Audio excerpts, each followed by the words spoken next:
اعوذ باللہ من الشیطان الرجیم بسم اللہ الرحمن الرحیم سورۃ النساء آیا 31۔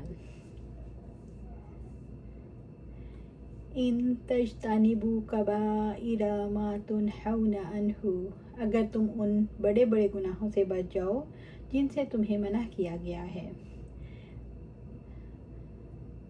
قرآن و سنت اور اجماع میں صحابہ و تابعین اور ان کے بعد کے افراد ائمہ سے یہ دلیل ملتی ہے کہ گناہ چھوٹے بھی ہوتے ہیں اور بڑے بھی۔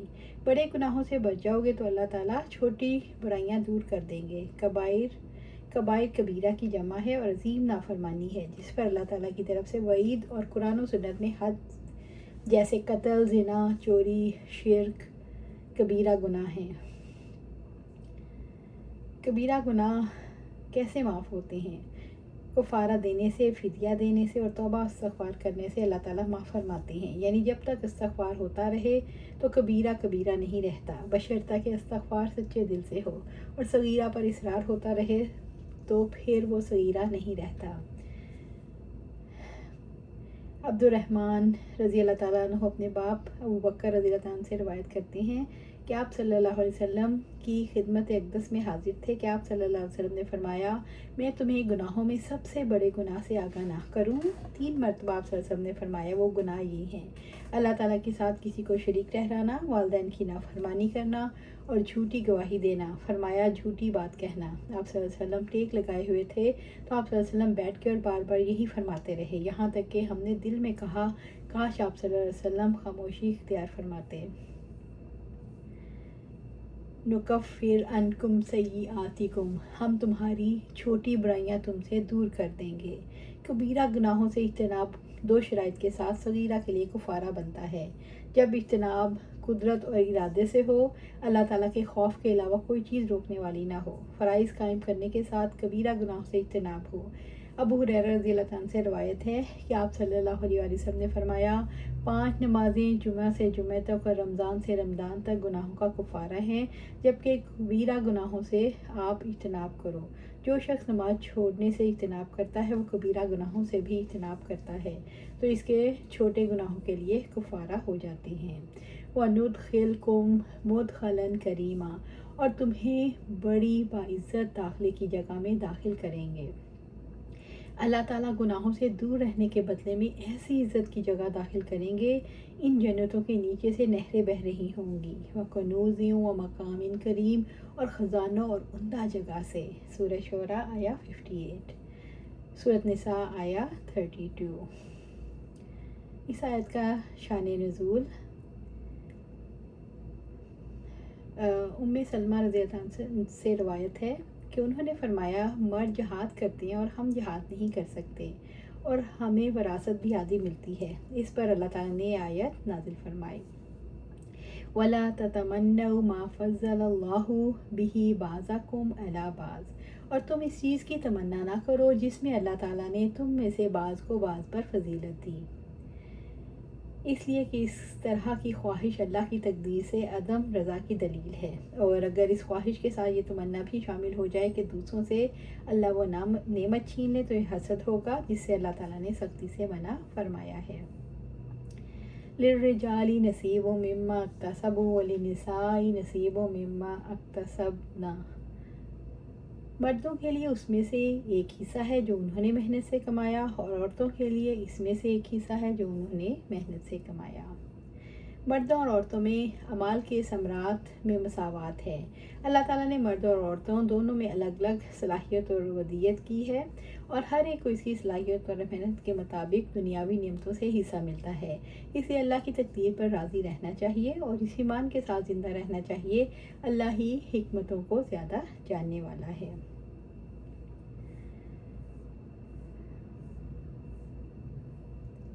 وَاسْأَلُوا اللَّهَ مِن فَضْلِهِ، اور اللہ تعالیٰ سے اس کے فضل کا سوال کرو۔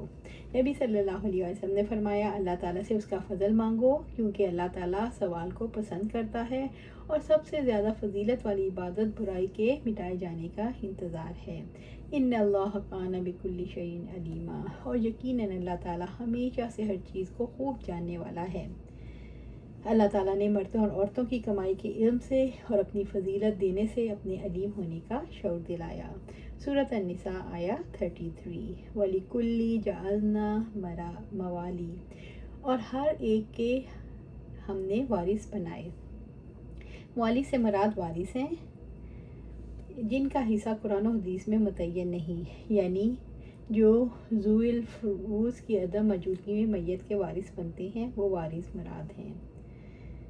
اس سے اسبا یعنی وہ وارث ہیں جن کا حصہ قرآن و حدیث میں متعین نہیں، یعنی جو ذوی الفروض کی عدم موجودگی میں میت کے وارث بنتے ہیں۔ وَلِكُلِّ جَعَلْنَا مَوَالِی مِمَّا تَرَکَ الْوَالِدَانِ وَالْأَقْرَبُونَ، اور ہر ایک کے ہم نے وارث بنائے ہیں اس میں سے جو والدین اور قریبی رشتہ دار چھوڑ جائیں۔ ابتدائی اسلامی حکم تھا جو بعد میں منسوخ ہو گیا۔ حکم یہ تھا جن سے تم نے قسمیں کھا کر معاہدہ کیا ہے انہیں بھی میراث میں حصہ دو۔ اب وفائے عہد باقی ہے، میراث میں کچھ نہیں۔ ابن عباس رضی اللہ عنہ کہتے ہیں ہجرت کے بعد مہاجر انصار کا وارث ہوا کرتا تھا، رشتہ دار نہیں، کیونکہ اللہ کے نبی صلی اللہ علیہ وسلم نے ان میں بھائی چارے کو پایا تھا۔ والذین عقدت ایمانکم، اور جن سے تم نے عہد باندھے ہوں، یعنی اس سے مراد مہاجرین انصار کے مواخات ہیں۔ والذین عقدت ایمانکم فآتوہم نصیبہم، اور جن سے تم نے عہد باندھے ہوں انہیں ان کا حصہ دو۔ اہل عرب میں دوستی اور بھائی چارے کے معاہدے ہوتے تھے، جو لوگ ایک دوسرے کی میراث کے وارث بن جاتے۔ ان اللہ کان علی کل شیء شہیدا، بلا شبہ اللہ تعالیٰ ہر چیز پر ہمیشہ سے حاضر ہے۔ اللہ تعالیٰ اپنے علم کے ذریعے سے تمام امور کی، اپنی بصارت سے بندوں کی حرکات کی اور اپنی سماعت کے ذریعے تمام آوازوں کی خبر رکھتا ہے، اس طرح وہ ہر چیز پر حاضر ہے۔ ان اللہ علی کل شیء شہیدا، بلا شبہ اللہ تعالیٰ ہر چیز پر ہمیشہ سے حاضر ہے۔ اللہ تعالیٰ نے وارث مقرر کر کے ہر ایک کا حصہ اس تک پہنچانے کے لیے اپنے شہید ہونے کا شعور دلایا۔ سورۃ النساء آیا 34۔ اس آیت کا شان نزول، ایک انصاری رحمۃ اللہ العالمین صلی اللہ علیہ وآلہ وسلم کے پاس اپنی بیوی کو لائے۔ عورت بولی انہوں نے مجھے تھپڑ مارا ہے اور اس کا نشان میرے چہرے پر موجود ہے۔ آپ صلی اللہ علیہ وسلم نے فرمایا انہیں یہ لائق نہیں تھا۔ اس پر یہ آیت اتری، یعنی مرد قوام ہے اور ادب کی غرض سے عورت کو مار کر سیدھا کر سکتا ہے۔ آپ صلی اللہ علیہ وسلم نے فرمایا میں نے کچھ اور چاہا تھا اور اللہ تعالیٰ نے کچھ اور چاہا۔ الرجال قوامون علی النساء، مرد عورتوں پر نگران ہے، قوامون نگران۔ جو کسی فرد یا ادارے یا نظام کے معاملے کو درست حالت میں چلانے اور اس کی حفاظت و نگرانی کرنے اور اس کی ضرورت مہیا کرنے کا ذمہ دار ہے۔ کسی بھی نظام کو درست حالت میں چلانے کے لیے، کسی بھی نظام کے نگرانی کے لیے سربراہ ضروری ہے۔ گھریلو نظام میں سربراہ مرد کو بنایا۔ وَبِمَا أَنفَقُوا مِنْ أَمْوَالِهِمْ، اور اس وجہ سے انہوں نے اپنے اموال میں سے خرچ کیا۔ مرد کی تخلیق اسی لحاظ سے ہوئی کہ اس کی فطری خصوصیات اس بات کی مستحق بنا دیتی ہیں کہ وہ گھرانے کا نگران ہو اور خاندان میں بڑا ہو۔ بِمَا فَضَّلَ اللَّهُ بَعْضَهُمْ عَلَى بَعْضٍ، اس وجہ سے کہ اللہ نے ان کے بعض کو بعض پر فضیلت دی۔ وَبِمَا أَنفَقُوا مِنْ أَمْوَالِهِمْ، اور اس وجہ سے کہ انہوں نے اپنے اموال میں سے خرچ کیا۔ بِمَا فَضَّلَ اللَّهُ بَعْضَهُمْ عَلَى بَعْضٍ، مرد کی نگرانی کو کون کون سے اسباب ہیں؟ صلاحیت، ذمہ داریاں، خصوصی اختیارات۔ اسلامی نقطہ نظر سے انسان کائنات کا اہم ترین عنصر ہے۔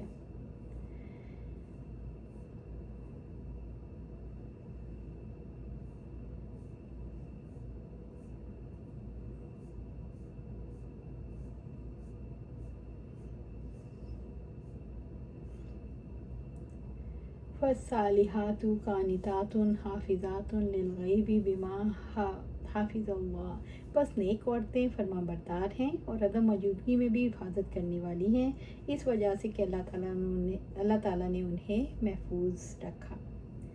ابو ہریرہ رضی اللہ عنہ سے روایت ہے کہ آپ صلی اللہ علیہ وسلم نے فرمایا اللہ نے کہ جو عورتیں اونٹوں پر سوار ہیں، عرب عورتیں، ان میں سے سب سے بہتر قریش کی نیک عورتیں ہیں جو بچوں پر ان کی چھوٹی عمر میں بہت زیادہ شفقت کرنے والی ہوتی ہیں اور شوہر کی مال کی خوب حفاظت کرنے والی ہوتی ہیں، جو اللہ کے تخلیقی منصوبے میں خود کو شامل کرتے ہوئے مرد کی برتری تسلیم کر لے۔ نبی صلی اللہ علیہ وسلم نے فرمایا بہترین عورت وہ ہے کہ جب اس کا شوہر اسے دیکھے تو خوش کر دے، جب حکم دے تو اس کو بجا لائے، اور جب اس سے الگ ہو کر کہیں چلا جائے تو اپنی عصمت کی حفاظت اور اس کے مال کی حفاظت کرے۔ پھر آپ صلی اللہ علیہ وسلم نے یہ آیت پڑھی۔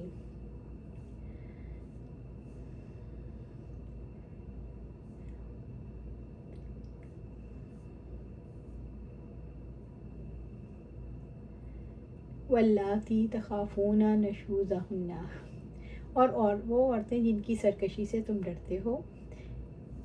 عورت کا شوہر سے موافقت رکھنا، نباہ نہ کرنا، عورت کا اپنے شوہر کے مقابلے میں سرکشی کرنا، عورت کا اپنے شوہر کو برا سمجھنا، سرکشی اور کشیدگی واقع ہو جائے تو کیا ہوتا ہے؟ اصلاحی اقدامات کا فائدہ نہیں ہوتا، جنگ اور مقابلہ شروع ہو جاتا ہے، ہر فریق کی کوشش ہوتی ہے دوسرے کا سر کچل دے۔ واللاتی تخافون نشوزہن فعظوہن، اور وہ عورتیں جن کی سرکشی سے تم ڈرتے ہو تم ان کو سمجھاؤ۔ ابن عباس رضی اللہ تعالیٰ عنہ نے کہا انہیں اللہ تعالیٰ کی کتاب کی نصیحت کرو۔ وَاہْجُرُوهُنَّ فِی الْمَضَاجِعِ، اور ان کو بستروں میں چھوڑ دو، خوابگاہوں میں علیحدہ رہنے دو۔ خوابگاہ کے علاوہ عورت کے ساتھ دوسرے تعلقات بحال رہیں، بچوں پر میاں بیوی کے درمیان ہونے والی کشیدگی کا اظہار نہ ہو، غیروں کے سامنے جدائی یا کشیدگی نہ ہو جس کی وجہ سے عورت کی عزت نفس مجروح ہو۔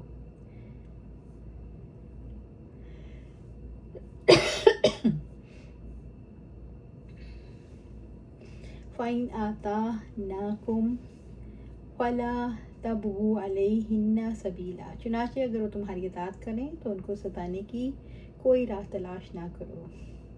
عورت اطاعت کے لیے آمادہ ہو تو سب ذرائع جن سے اصلاح مقصود ہے رک جائیں گے۔ اطاعت ڈنڈے کی اطاعت نہ ہو کیونکہ اس سے مضبوط خاندان وجود میں نہیں آتا۔ آپ صلی اللہ علیہ وسلم نے فرمایا خبردار تم عورتوں سے بھلائی کرو، وہ تمہارے پاس قید ہیں، تم سوائے اس کے ان کی کسی چیز کے مالک نہیں ہو مگر یہ کہ وہ واضح اور کھلی بے حیائی کریں۔ اگر ویسا کرتی ہیں تو ان کے بستروں سے الگ ہو جاؤ، انہیں ضرب لگاؤ اور مار ایسی مارو جو ظاہر نہ ہو۔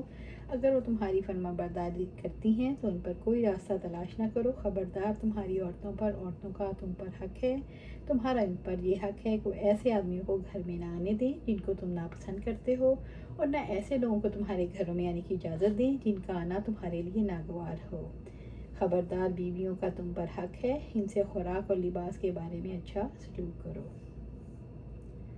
ان اللہ کان علیٰ کبیرا، بلا شبہ اللہ تعالیٰ ہمیشہ سے ہی بے حد بلند بہت بڑا ہے۔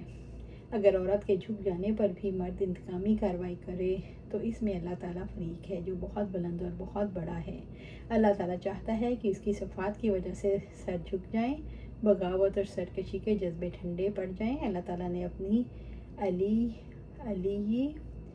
اور کبیر ہونے کا شعور اس لیے دلایا تاکہ جو مرد اپنے آپ کو عورت سے بڑا سمجھتے ہوئے ظلم کرتے ہیں وہ ظلم سے باز آ جائیں۔ اگر وہ عورت سے بڑے ہیں تو اللہ تعالیٰ ان سے بڑا ہے، اگر وہ کمزوروں پر ناحق ظلم کریں گے تو اللہ تعالیٰ ان سے انتقام لے گا۔ سورۃ النساء آیت 35۔ وَإِن خِفْتُمْ شِقَاقَ بَيْنِهِمَا، اور اگر تم ان دونوں کے درمیان مخالفت سے ڈرو، نکاح کے ٹوٹنے کا خطرہ لاحق ہو جائے، تو اسلام کیا حکم دیتا ہے؟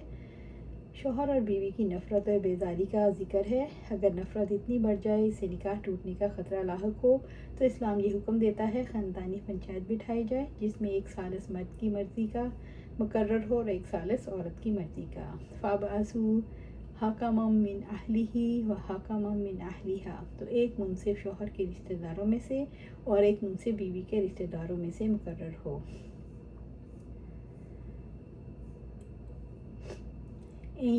يُرِيدَ إِصْلَاحًا يُوَفِّقِ اللَّهُ بَيْنَهُمَا، اگر دونوں اصلاح کا ارادہ رکھیں گے تو اللہ تعالیٰ ان کے درمیان موافقت پیدا کر دے گا۔ ان اللہ کان علیما خبیرا، بلا شبہ اللہ تعالیٰ ہمیشہ سے ہی سب کچھ جاننے والا ہے، ہر چیز کی خبر رکھتا ہے۔ اللہ تعالیٰ نے اپنے علیم ہونے کا شعور دلایا کہ حکم شوہر بیوی میں اصلاح کروانا چاہتے ہیں یا نہیں، اللہ تعالیٰ کو پوری طرح علم ہے۔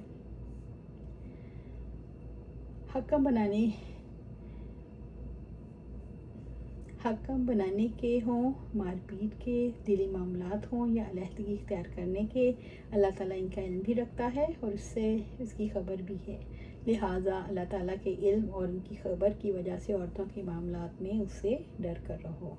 اللہ سبحانہ تعالیٰ سے دعا ہے ہمیں قرآن و سنت پر عمل کرنے کی توفیق دے، اس پر جما دے اور جنت الفردوس میں اپنے پاس خیر عطا فرمائے، آمین یا رب العالمین۔